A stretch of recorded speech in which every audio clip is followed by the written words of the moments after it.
ఓం గంగణపతే నమ ఐం సరస్వత్యై నమ క్రీం క్రీం మహాకాళికాయ నమ ద్రాందత్తాత్రేయ నమ శ్రీరామ జయ రామ జయ జయ రామ రామాయ నమ ఓం నమ శివాయ శివాయ గురువే నమ ఓం నమో భగవతే మేధా దక్షిణామూర్తి మహ్యం మేధాం ప్రజ్ఞాం ప్రయచ్చస్వ వెంకృష్ణాయ గోవిందాయ గోపీజనవల్లభాయ శ్రీకృష్ణ పరబ్రహ్మణే పరంజ్యోతిషే నమో నమ మాతృభ్యో పితృభ్యో ఋషిభ్యో గురుభ్యో నమో నమ ఆచార్యదేవేభ్యో నమో నమ జయ గురు దత్తాత్రేయ గాయత్రి పరంబకాయ నమ. యూట్యూబ్ ప్రేక్షకులకు అందరికీ కూడా నమస్కారం అండి.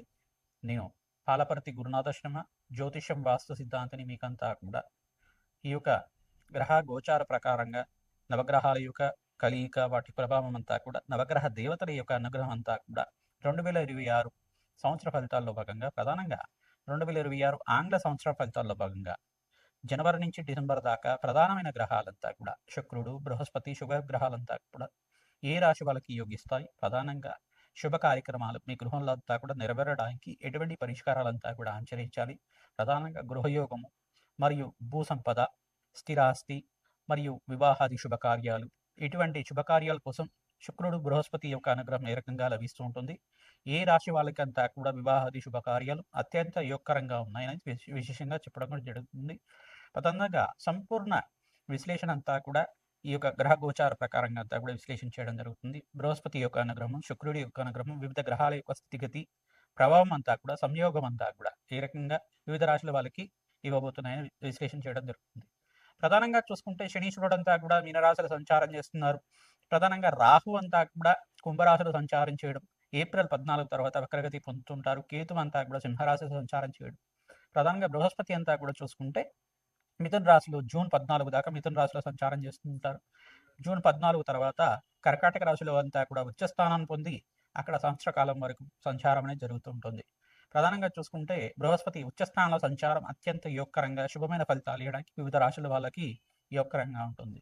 ప్రధానంగా ఇక్కడ చూసుకుంటే శుక్రుడంతా కూడా జనవరి 10వ తారీఖు నుంచి అంతా కూడా చూసుకుంటే ధనుస్సు రాశిలో అంతా కూడా ప్రవేశం చేసిన శుక్రుడు మరియు రవి భగవానుడు, అంగారకుడు, బుధుడు అంతా కూడా చతుర్గ్రహ కూటమితోటి బుధాదిత్య యోగంతో బుధుడు శుక్రుడు కలియుగతోటి అంతా కూడా ధనుసు రాశిలో ప్రవేశం చేసి సూర్య భగవానుడు అంతా కూడా జనవరి 15వ తారీఖు రోజున మకర రాశిలో ప్రవేశం చేయడం, మకర సంక్రమణం జరుగుతూ ఉంటుంది. ప్రతి 30 రోజులకు ఒకసారి సూర్యగ్రహం అంతా కూడా మారుతూ ఉంటుంది. వివిధ గ్రహాలంతా కూడా మారుతూ ఉండడం వల్ల ప్రధానంగా సూర్య భగవానుడు, బుధుడు, శుక్రుడు అంతా కూడా ప్రతి మాసంలో అంతా కూడా మారుతూ ఉంటారు. వివిధ స్థానాల్లో అంతా కూడా మారుతూ ఉంటారు. వాటి ప్రభావం అంతా కూడా విశ్లేషణ చేయడం జరుగుతుంది. గ్రహస్థితి అంతా కూడా ఈ రకంగా ఉంది. ఏప్రిల్ 14 నుంచి ఈ యొక్క రాహుకేతులంతా కూడా వక్రగతి అంతా కూడా సంచారం జరుగుతూ ఉంటుంది. ప్రధానంగా బృహస్పతి అనుగ్రహం అంతా కూడా శుభ పరిణామాలంతా కూడా సంపూర్ణ విశ్లేషణ అంతా కూడా చేయడం జరుగుతుంది. ఏ వ్యాపారస్తులకంతా కూడా యోగకరంగా ఉంది, ప్రధానంగా ఆర్థిక మీకంతా కూడా ఫైనాన్షియల్ గ్రోత్ కలగడానికి, ప్రధానంగా ఆర్థికంగా మీకంతా కూడా ధనాదాయం పెరగడానికి, ధనలాభాలు సిద్ధించడానికి, వ్యాపారంలో లాభాలు సిద్ధించడానికి, ఆర్థికంగా అభివృద్ధి కలిగి రావడానికి మీకంతా కూడా కులదేవత ఆరాధన శ్రేష్టంగా చెప్పడం జరుగుతుంది. ఎవరైతే కనుక కులదేవత ఆరాధన విశేషంగా చేసుకుంటుంటారో మేషాది ద్వాదశ రాశుల వాళ్ళు విశేషంగా మీకంతా కూడా అత్యంత అనుకూలంగా అష్టేశ్వర ప్రాప్తి రావడానికి ఆస్కారం ఉంటుంది. గోచార చక్రవశాత్తు చూసుకుంటే మీకంతా కూడా దత్తనాడి ప్రకారంగా ఈ యొక్క ప్రశ్నారూఢ జాతకం ప్రకారంగా గోచార చక్రవశాత్కంతా కూడా వివిధ రాశుల వాళ్ళకి ఈ యొక్క గ్రహస్థితి ప్రభావం ఈ రకంగా ఉంది. దానికి పరిహారం చేసుకుంటే ఇంకా యోగకరంగా మీకు సంపూర్ణమైన అనుగ్రహం అంతా కూడా లభిస్తుంది. జగన్మాత అనుగ్రహం వల్ల, ఆ మహాశక్తి అనుగ్రహం వల్ల మీకంతా కూడా అత్యంత అనుకూలంగా ఈ యొక్క అష్టేశ్వర ప్రాప్తి, ధనలాభాలు, అదృశ్య యోగాలు సిద్ధించడానికి ఆస్కారం ఉంటుంది. మీ గృహంలో అంతా కూడా వివాహాది శుభకార్యాలు జరగడానికి ఆస్కారం ఉంటుంది. విశ్లేషణ అంతా కూడా పరిష్కారం ఆకారంలో చెప్తాము. మేము చెప్పే పరిహారం అంతా కూడా మీరు ఆచరిస్తే కనుక అత్యంత రాజయోగం సిద్ధించడానికి, విపరీత రాజయోగము, ధనప్రాప్తి, అదృశ్య యోగం, మహాలక్ష్మి స్థిరనివాసంగా ఉండడానికి, అష్టైశ్వర ప్రాప్తి కలగడానికి, వ్యాపారంలో అభివృద్ధి, ఉద్యోగంలో మార్పు, స్థానచలనం, గృహయోగం సిద్ధించడానికి ఆస్కారం ఉంటుంది. శ్రీమాత్రే నమః. మీనరాశి జాతకులకి గోచారరీత్యా 2026 ఆంగ్ల సంవత్సర ఫలితాల్లో భాగంగా బృహస్పతి, శుక్రుడి అనుగ్రహం వల్ల ఎటువంటి రాజయోగాలు సిద్ధిస్తాయి, ఎటువంటి మిశ్రమైన ఫలితాలు ఉన్నాయని తెలుసుకోవడం జరుగుతుంది. మీనరాశి జాతకులకి ఏలినాటి శని ప్రభావంలో ఉన్నారు కావున ప్రధానంగా శనీశ్వరికి ప్రీతికరంగా జపము, హోమాది కార్యక్రమాలు ఆచరించాలి. అగ్నికి నల్లనూనెను దానం చేయాలి. ప్రధానంగా నువ్వులతోటి హోమాది కార్యక్రమాలు ఆచరించుకోవడం వల్ల రాజయోగం సిద్ధిస్తుంది. తిల హోమం అంటారు దీన్నంతా కూడా. జన్మజాతకంలో కనుక ఏలినాటి ప్రభావం అంతా కూడా ఎక్కువగా ఉంటే, ప్రబలంగా ఉంటే, శనీశ్వరుడు దోషం అంతా కూడా ప్రబలంగా ఉన్నప్పుడు ప్రధానంగా జన్మజాతకంలో స్వల్పంగా మీకంతా కూడా మిష్టమైన ఫలితాలు, శ్రమతో కూడిన సంపాదన పెరుగుతూ ఉండడం, ఆర్థికంగా ఎంత ప్రయత్నం చేసినా ధనాదాయం పెరగకపోవడం, ఇటువంటి బాధలతో బాడుతూ ఉంటారు. ప్రధానంగా ప్రథమార్థంలో అంతా కూడా మిశ్రమైన గ్రహాలంతా కూడా సంచారం జరుగుతుంది. ఈ యొక్క ఆగస్టు 28వ తారీఖు తర్వాత మీకంతా కూడా రాజయోగంగా చెప్పడం జరుగుతుంది మీనరాశి జాతకులకి విశేషంగా. ప్రధానంగా బృహస్పతి ఉచ్చస్థానంలో సంచారం, పంచమస్థ బృహస్పతి యోగం అంతా కూడా వివాహాది శుభకార్యాలంతా కూడా జరగడానికి ఆస్కారం ఉంటుంది. ఈ సంవత్సరంలో వివాహం కాని వాళ్ళకి మీనరాశి జాతకులకంతా కూడా వివాహాది శుభ కార్యక్రమాలంతా కూడా జరగడానికి ఆస్కారం ఉంటుంది. మీ జన్మజాతకం అంతా కూడా జ్యోతిష్య పండితులతో మీరు విశ్లేషణ చేసుకొని తగు పరిష్కారం చేసుకోవడం వల్ల రాజయోగం సిద్ధిస్తుంది. బృహస్పతికి, శనీశ్వరుడికి, అంగారకుడికి, ప్రధానంగా శుక్రుడికి, తర్వాత రవి భగవానుడికి అంతా కూడా, రాహు కూడా జపము హోమాది కార్యక్రమాలు జాతకరీత్యా గోచారీత్యా ఈ గ్రహాలన్నీ కూడా కొన్ని నెలల వరకు మీకు మిశ్రమైన ఫలితాలు ఇస్తున్నాయి కావున ఈ గ్రహాల అనుగ్రహం ఉంటే సకల కార్యసిద్ధి కలుగుతుంది, సకల కార్య జయం కలుగుతుంది. అందుకని ఈ పరిష్కారం చెప్తున్నాం. అగ్నికి నవధాన్యాలు సమర్పిస్తూ ఉండాలి ప్రతినిత్యం కూడా. ఎవరైతే కనుక కమలాత్మక దేవి మూలమంత్ర సహితంగా శ్రీసూక్త హోమాది కార్యక్రమాలు ఆచరిస్తూ ఉంటారో విశేషమైన పుణ్యప్రాప్తి లభిస్తుంది. రాజయోగం కోసం ప్రతినిత్యం కూడా మీరంతా కూడా రాజశ్యామల యజ్ఞాతికృతులు, ప్రత్యంగర దేవి శాంతి హోమాది కార్యక్రమాలు, విశేషమైన హోమాది కార్యక్రమాలు ఆచరించడం వల్ల విశేషమైన పుణ్యప్రాప్తి లభిస్తుంది, అష్టైశ్వర ప్రాప్తి లభిస్తుంది. ప్రతినిత్యం కూడా దత్తాత్రేయ శాంతి హోమాది కార్యక్రమాలు ఆచరిస్తూ ఉండాలి. ప్రధానంగా శనగలు దానం చేసుకోవడం, బొబ్బరులు దానం చేసుకోవడం, నల్ల నువ్వులు దానం చేసుకోవడం, బ్రాహ్మణత్వంకి అంతా కూడా ఉలవలు దానం చేసుకోవడం వల్ల కార్యసిద్ధి కలుగుతుంది. దత్తాత్రేయాయ స్మరణ మాత్రైన సంతుష్టాయ నమః ఈ నామాన్ని జపాన్ని ఆచరించండి.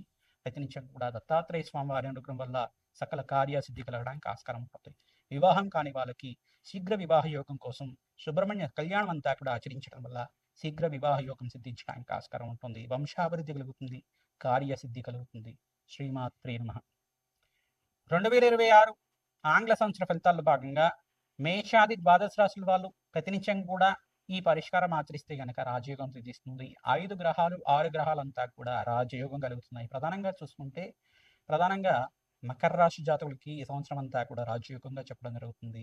ప్రధానంగా వృషభ రాశి జాతకులకు కూడా ద్వితీయార్థంలో అంటే జూన్ 14 తర్వాత రాజయోగంగా చెప్పడం జరుగుతుంది. ఇక్కడ ధనుస్సు రాశి జాతకులకు కూడా మంచి రాజయోగంగా చెప్పడం జరుగుతుంది.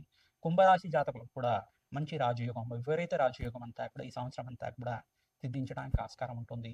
ఇక్కడ ప్రధానంగా చూసుకుంటే కన్యా రాశి జాతకులకు కూడా మీకంతా కూడా రాజయోగంగా చెప్పడం జరుగుతుంది. ప్రధానంగా మిథున రాశి జాతకులకంతా కూడా బృహస్పతి రాశిలో సంచారం చేస్తున్నారు కావున మీకు కూడా రాజయోగంగా చెప్పడం జరుగుతుంది. ఈ గ్రహాలంతా కూడా విపరీత రాజయోగం అంతా కూడా ఈ సంవత్సరం సిద్ధిస్తున్నాయి. ఈ గ్రహాలకి ప్రధానంగా బృహస్పతి యొక్క సంచారం అంతా కూడా 5 రాశులకి, ప్రధానంగా 5, 6 రాశులకి, మిథున రాశి, ప్రధానంగా కర్కాటక రాశి జాతకులకు కూడా విపరీత రాజయోగం అంతా కూడా జూన్ 14వ తారీఖు తర్వాత సిద్ధించడానికి ఆస్కారం ఉంటుంది. మిథున రాశి, కర్కాటక రాశి, తర్వాత కన్యా రాశి, తర్వాత ఇక్కడ చూసుకుంటే తులారాశి జాతకులకు కానీ, ధనుసు రాశి జాతకులకు కానీ, ప్రధానంగా మకర రాశి జాతకులు కానీ, కుంభరాశి జాతకులు కానీ ఈ సంవత్సరం అంతా కూడా ప్రథమార్థంలో కన్నా ద్వితీయార్థంలో విపరీత రాజయోగం సిద్ధి రావడానికి ఆస్కారం ఉంటుంది.